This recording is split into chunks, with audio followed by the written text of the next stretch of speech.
Mr. District Attorney. Radio friends, this is Harrington. I'm speaking to you from the District Attorney's office. 2 months have gone by since we captured Duke Orlando at the municipal airport. 2 months in which the District Attorney and our entire staff have been working day and night, piecing together the evidence we have collected against Duke Orlando and his restaurant racket. The Ohio Kid, the Duke's torpedo, has supplied us with much of the connecting links that we needed. He has turned state's evidence, which means he'll be a witness for the District Attorney. The District Attorney has been in court for the past 5 days, and this morning he was going to call the Ohio Kid to the stand. Kid, I want to remind you that you have sworn to tell the truth while in the witness chair.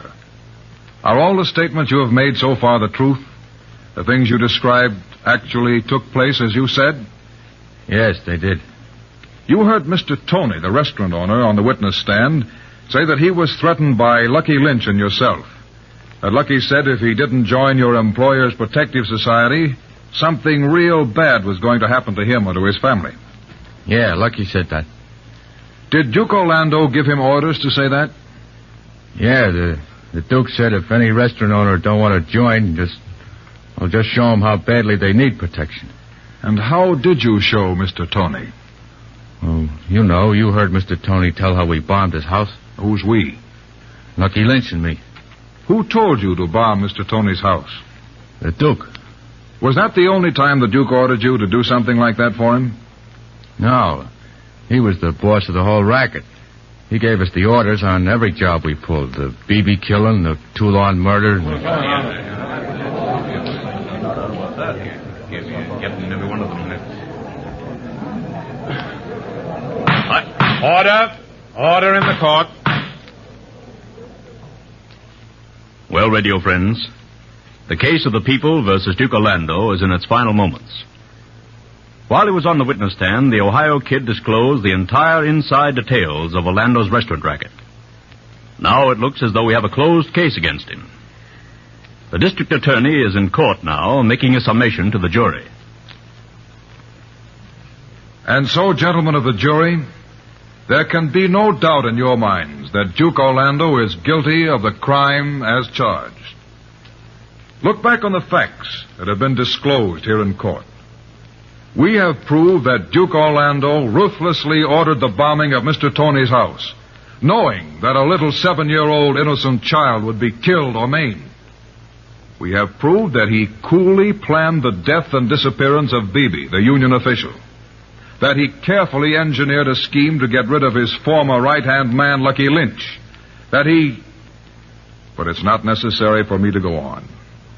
I know, as intelligent citizens of this community, that you will not hesitate for one moment, that you will render a verdict of murder in the first degree. Duke Orlando is as guilty of the murder of Professor Toulon as if he actually wielded the blow. Harrington speaking. No, the DA is still in court. Court recessed about 5 minutes ago? Oh, yes, I expect him any minute. Well, I doubt if he'll have time for that today. Right. Goodbye. Hello, Harrington. Well, how'd it go, DA? Well, I think we've got the case clinched. And, of course, there's still a summation for the defense. However, I'm not worried. If Lester were still defending the Duke, I wouldn't be quite as sure of the outcome. Lester might get around the tremendous amount of evidence we brought out. But I don't think Stanton, his new attorney, will be able to. I'd like to... District Attorney speaking. He does? That's slightly irregular. Well, all right, I don't see any harm. I'll be down to see him shortly. Harrington, Duke Orlando wants to see me. Don't tell me he wants to come clean now. I don't know, but I'll find out soon enough. I've got some work to clean up, but as soon as I'm through, I'll be paying Duke Orlando a visit.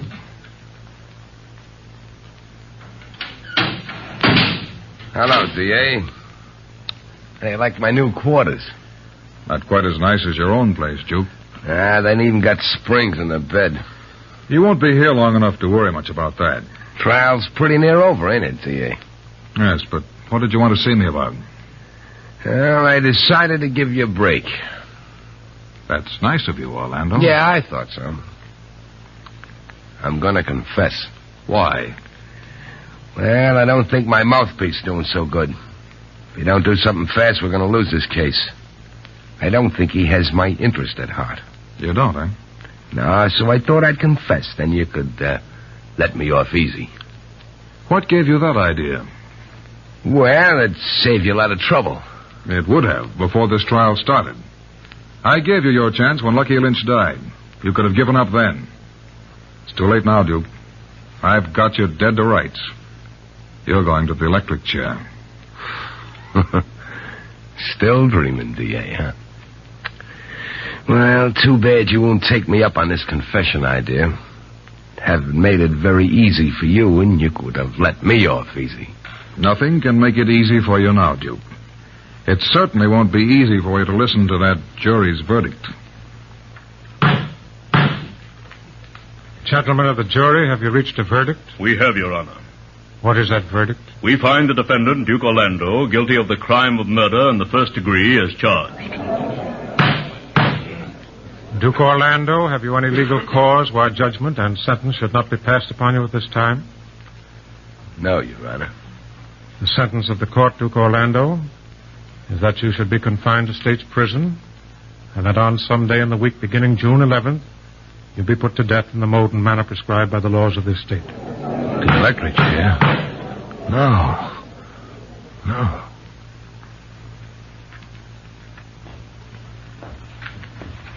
Hey, sit down, Duke. You've been walking up and down for an hour. It gets me nervous.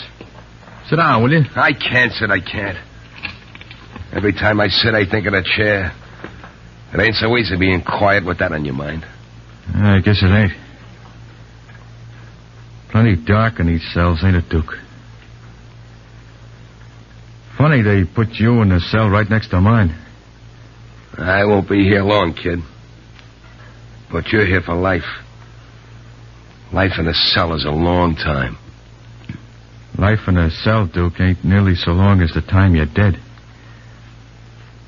Yeah, I guess you're right, kid. Duke, will you talk with me a couple of minutes? Maybe I'm getting soft, I don't know. Sure. I ain't feeling so good myself. I'll even go further. I'm a fool. I've always been a fool, like a rubber tire, you know, you pump up full of air. Just a lot of air that don't last. I never thought I'd hear you say something like that, Duke. Well, I never did neither, but this is different, sitting here and thinking. You scared, kid? Yeah. So am I. Hey, Duke, did you ever fall for a nice dame? A regular dame? Once. What happened? She threw me over when she found out who I was. Did you ever know one? Nah. But I think I seen one once. Never got to know her, though. I guess there is good dames, though. Ever play baseball when you was a kid? Nah, not much. There wasn't any room on the street. Did you? Sure.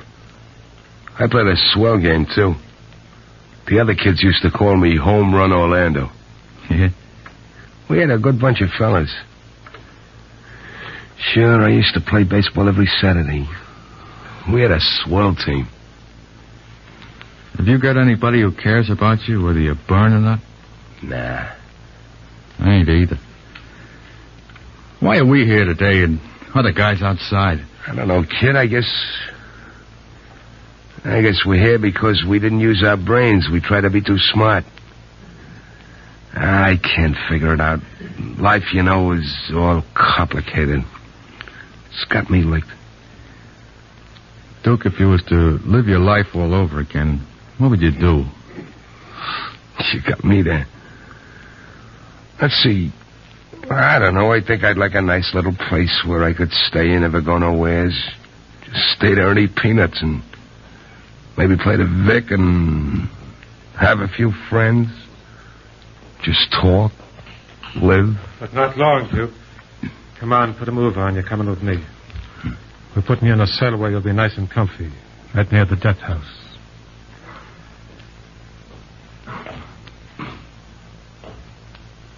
Sorry, Duke. Time to take a little walk. Your last walk. Did no reprieve come? Didn't I get no stay? Nope. Nothing's here but your death warrant. So long, Duke. Sorry you're going, pal. The last mile.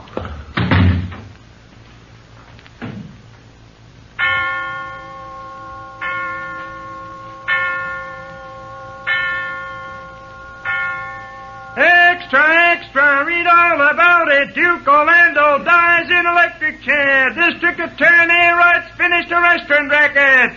Here, read all about it. Restaurant racket ended by District Attorney. Extra. Mr. District Attorney is a dramatization by Phillips H. Lord. All names of characters used in this program are, for obvious reasons, fictitious.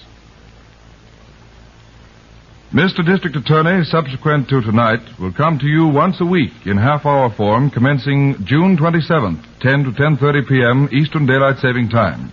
It will not be heard during the intervening week.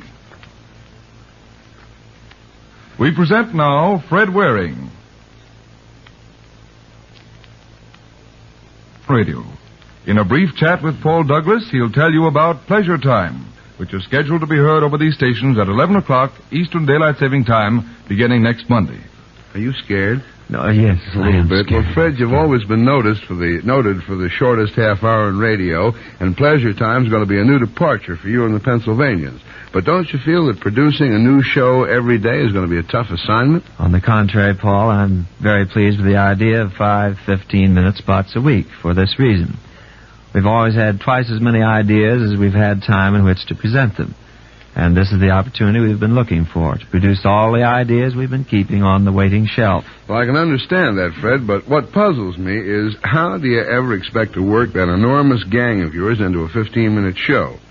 My memory serves me right. There's Donna Day, Stuart Churchill, Polly McClintock, and Fern, Two Bees and a Honey, And the Les Paul trio with Jimmy Atkins and Patsy Garrett and Gordon Goodman and Jane Wilson. and the Glee Club. Yes, and the Glee Club. Well, that adds up to a lot of entertainment. Well, that's not all, Paul. We plan to introduce a number of new features, too, both script and musical. For instance? Well, we've a new idea we hope will be an entertaining way of presenting the baseball results of the day each Oh, you day. told me about that Yes, with I did. music. Yes, and of course, that rhyme. features you, Paul. Well, I'm glad you mentioned And among the featured instrumentalists will be Eric Sade. He's a violinist and arranger, and he's about the tops among the English musicians. Just arrived in this country. Formerly with Ray Noble, I believe. I met him the other afternoon. I've heard of him from Continental Records. But now, how about an inkling of these script plans? Well, I won't tell all, but I will tell you one thing. Polly will be heard in a new role, the role of a great lover. Astounded. Polly McClintock. Paul, that What? astounded is in parenthesis there. Oh, You speak in an astounded tone. all right. Polly McClintock in an astounded tone. That's right. That's right. Do you mean that really that croaking crooner, that fog-voiced drummer of yours is going to be a great lover? Yeah, Polly's going off the deep end. A new love is coming into Polly's life, and her name is Inga Nelson. Well, isn't that the girl with the Swedish dialect? She is. She's been on the air a few times in guest appearances with Fred Allen. But to my mind, she's one of the finest young comedians of today. You know, Paul, a funny woman is hard to find. I know. But anyway, Fred, how in the world... turn turning over of the sheet, page, yeah. that's all right. How in the world are you ever going to get all these featured soloists, musicians, choral groups, and script spots into 15 minutes? It looks as though it's going to be the fullest 15 minutes in radio. Well, I'll confess, Paul, it sort of had me stumped for a time, but no longer. I'm working out what might be best described as a stagger system. A stagger system? Yes, in fact, it's a staggering stagger system. I'm having insomnia these nights, trying to figure out schedules, performers, works with arrangers, having conferences with script writers in order to plan material for our program in advance. You'll be a very busy man, Fred. Yes, I will. A very busy Just man. one more I have question. been. What general effect will you attempt to achieve in producing Pleasure Time? Well, the title pretty well describes it, Paul. Just a pleasant 15 minutes with all shades of variety and music. Choral arrangements will predominate, with the Glee Club featured, of course. I think we have to get off the air, Fred. I'm afraid so I let see me some say of the- lots of success. And Pleasure Time, starring Fred Waring with the Pennsylvanians, will start next Monday evening, ladies and gentlemen. So long, Paul. 7 o'clock Eastern Daylight Saving Time. This is the National Broadcasting Company, RCA Building, Radio City, New York.